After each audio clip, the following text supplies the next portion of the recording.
Bonjour à toi, chers zappeurs, bienvenue dans le monde romantique des séries télé, du cinéma et de la musique. Avant de poursuivre, je voulais te remercier de ton soutien. N'hésite pas à t'abonner, liker, partager et commenter. Tu peux également nous suivre sur la page Zapoupa de Facebook. Le lien sera dans la description de cette vidéo. Merci à toi. Pour ce 28e numéro de Zap, nous allons revenir sur une histoire d'amour déchirante qui m'a fait fondre le cœur. Je parle bien entendu du très beau film Brokeback Mountain.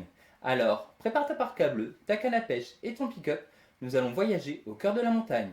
Donc ne zappe pas.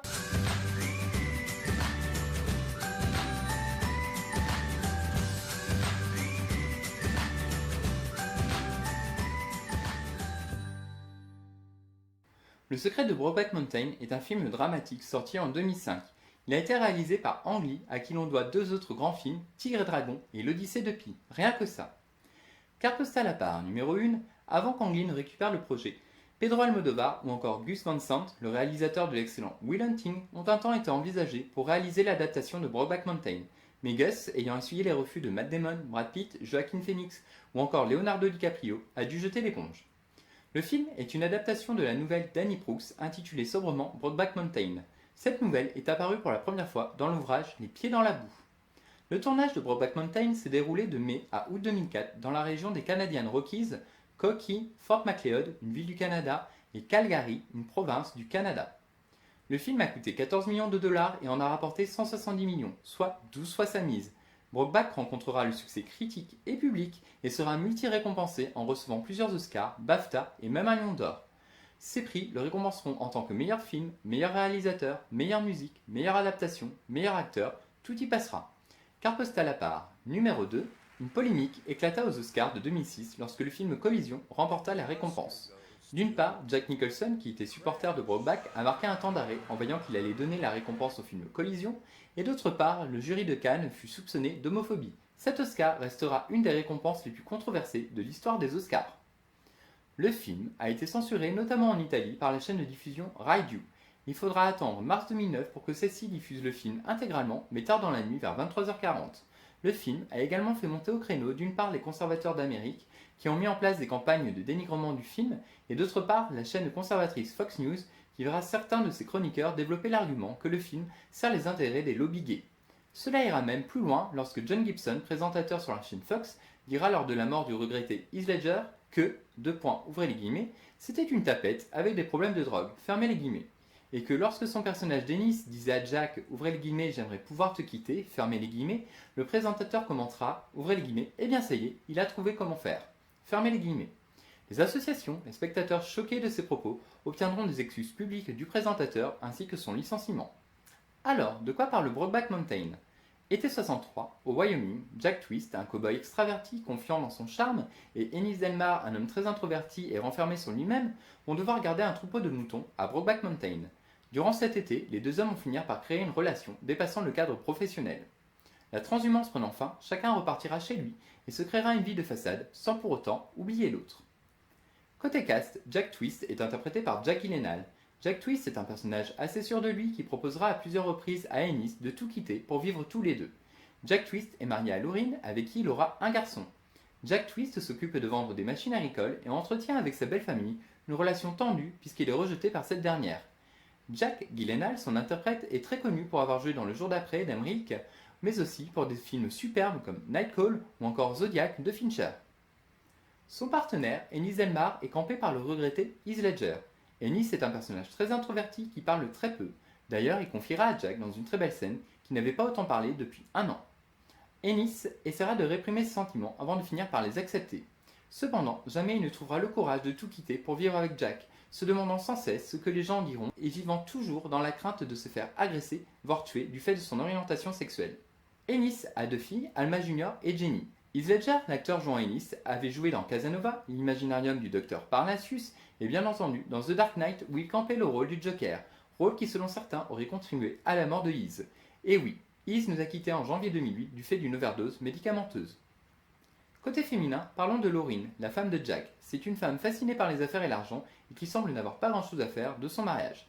Elle est jouée par Anna Thaoué, très connue pour avoir joué également dans la trilogie du Chevalier Noir de Nolan, le rôle de Catwoman dans The Dark Knight Rises. Elle a également joué aux côtés de Meryl Streep dans le cultissime Le Diable s'habille en Prada. Enfin, dernière femme majeure du casting, la douce Alma. Il s'agit en apparence d'une femme assez réservée qui porte la maison sur ses épaules. Elle découvrira le secret de son mari de façon inattendue et vivra avec ce poids jusqu'à leur séparation. Elle lui révélera qu'elle sait tout lors d'un dîner de Noël dans une scène déchirante. Alma prend vie sous les traits de Michelle Williams que tu as pu voir dans l'incontournable série Dawson ou encore dans le plus récent The Greatest Showman où elle livre une prestation de chant d'une grande classe avec le titre Tie Rope. Carte postale à part. Numéro 3, Michelle Williams et Heath Ledger ont vécu ensemble durant 3 ans. Leur rencontre sur le film Brokeback Mountain aura permis la venue de leur petite fille, Mathilda. C'est d'ailleurs Jake Gyllenhaal qui en est le parrain. Alors, pourquoi on ne zappe pas Brokeback Mountain?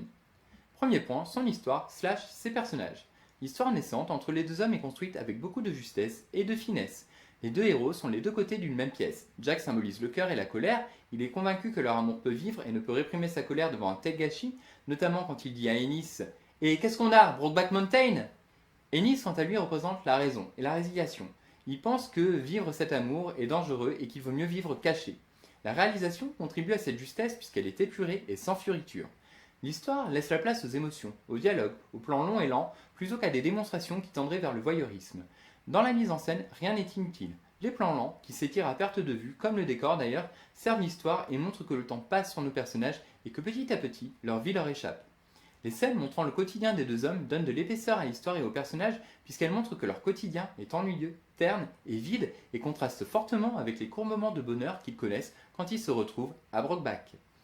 L'histoire sert également à dénoncer le sentiment de lâcheté face à la bien-pensance. Lâcheté traduite ici par le mensonge dans lequel s'enferment les deux hommes pour ne pas vivre leur amour. Ce conformisme auquel ils se plieront s'insinuera dans leur histoire comme un poison qui grignotera petit à petit leur relation. Cela se retrouvera également dans leur étreinte par l'expression d'une forme d'une certaine violence. Violence qui souligne chez eux l'absence, l'attente, le manque et le refoulement de leurs pulsions pour se conformer à leurs mensonges. Tous ces ingrédients font que l'histoire d'amour de Jack et Ennis est déchirante pour eux, pour nous, mais aussi pour leurs compagnes et notamment Alma qui par son silence entretiendra le mensonge et s'ouvrira à la vérité à force de souffrir. Deuxième point, son casting. Bien sûr, sans l'écriture fine et la mise en scène minimaliste de Hang, le film ne serait pas ce qu'il est, c'est-à-dire un chef-d'œuvre. Mais il ne faut pas minimiser le travail de grande qualité qu'ont fourni tous les acteurs et actrices du film. Ils ont su également jouer dans la retenue, loin des stéréotypes et des caricatures, rendant ce drame bouleversant de sincérité. Et pour ce travail, sur le fil de l'émotion, on peut saluer ce casting parfait. Troisième point, sa musique. I don't want to say goodbye. All I wanna do is live with you. Ou encore, why I'm feeling so low. I will never let you, I will never let you, I will never let you go. Les morceaux minimalistes de style guitare et les grands noms de la country music, Emmylou Harris, Teddy Thompson, Willie Nelson ou encore Rufus Wainwright qui se succèdent dans le film, confèrent au film une élégance, une poésie et une dramaturgie impeccables. D'ailleurs, revenons sur le moment où Jack s'en va retrouver Ennis juste divorcé. On voit une séquence de Jack en voiture en train de chanter à tue-tête I'm a man of means by no means, king of the road. Une fois sur place, Ennis lui dit que finalement ils ne peuvent pas se voir et le plan répond au premier et traduit la tristesse de Jack puisqu'on le retrouve sur la route du retour, les yeux mouillés, en train d'écouter A love that will never grow. Dans Brokeback, la musique est sans cesse au service des émotions et de l'histoire. Quatrième point, sa fin ambiguë. Lauryn était-elle au courant de la liaison de Jack et d'Ennis? Version officielle du film au premier degré, dans son discours au téléphone, il semblerait à première vue qu'elle ne sache rien de leur relation à Brokeback et dit à Ennis qu'il s'agit d'un accident de changement de pneu. Est-ce pour le préserver? On ne sait pas. Mais allons plus loin.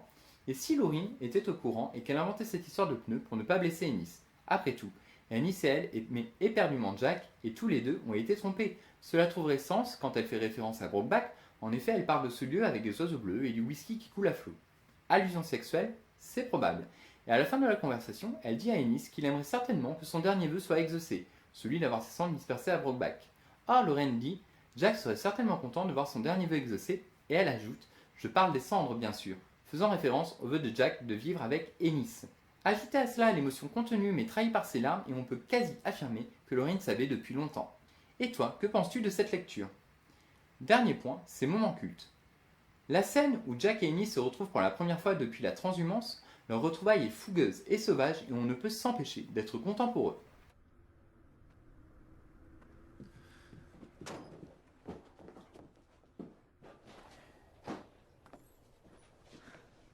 Jack, bon Dieu de merde!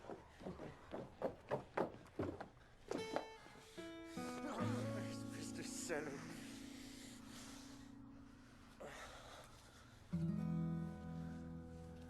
Attends.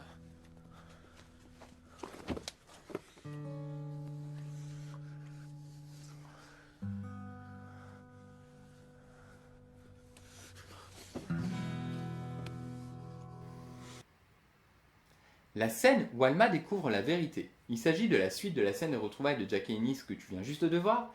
En pleine embrassade torride, Alma se rend à la porte d'entrée vitrée et assiste malgré elle à la scène. Sa stupéfaction, sa peine et le fait de voir le monde de ce personnage si gentil s'effondrer rend le tout triste à mourir.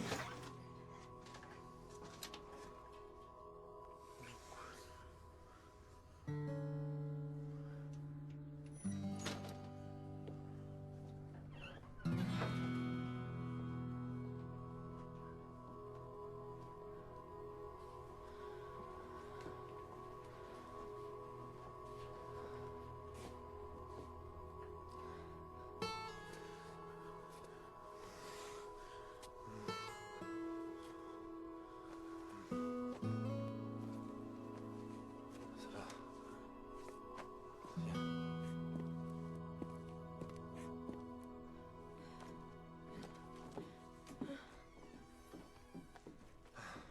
Alma, je te présente Jack Twist. Jack, voici ma femme, Alma. Salut. Bonjour. La scène de Noël chez Alma, qui est une réponse directe à la scène de Noël chez Jack, qui se passe pas très bien d'ailleurs non plus. Alma fait la vaisselle et demande à Ennis s'il voit toujours Jack. De fil en aiguille, elle finit par lui avouer qu'elle sait tout, car le fil de la canne à pêche n'a jamais touché l'eau et que son petit mot accroché à celle-ci était toujours dessus. Ce moment de révélation est juste horrible pour les deux personnages. Cette scène est bouleversante. You still go fishing with Jack Twist? Not often. I used to wonder how come you never brought any trouts home. You always said you caught plenty, and you know how me and the girls like fish. So one night I got your creel case open night before you went on one of your little trips. Price tag still on it after 5 years. And I tied a note to the end of the line. It said, "Hello, Ennis, bring some fish home. Love, Alma." And then you come back, looking all perky, and said you caught a bunch of brownies and you ate them up.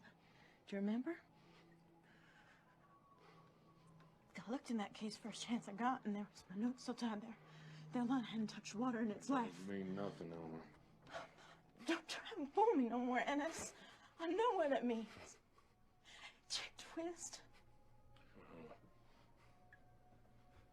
Jack Nasty. You didn't go up there to fish. You and him. Son of a, you don't know nothing about her. I'm gonna yell from the road. Or I'll make you make the fucking floor.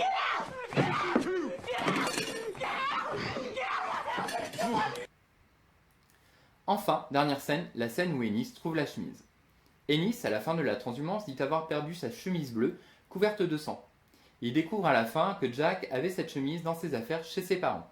Et surtout, cette chemise est mise sur un cintre par-dessus la chemise de Jack. Cela évoque directement les bras d'Ennis qui enlaçaient Jack et le protégeaient du froid abrupt. Une belle métaphore et une scène qui fait couler les larmes.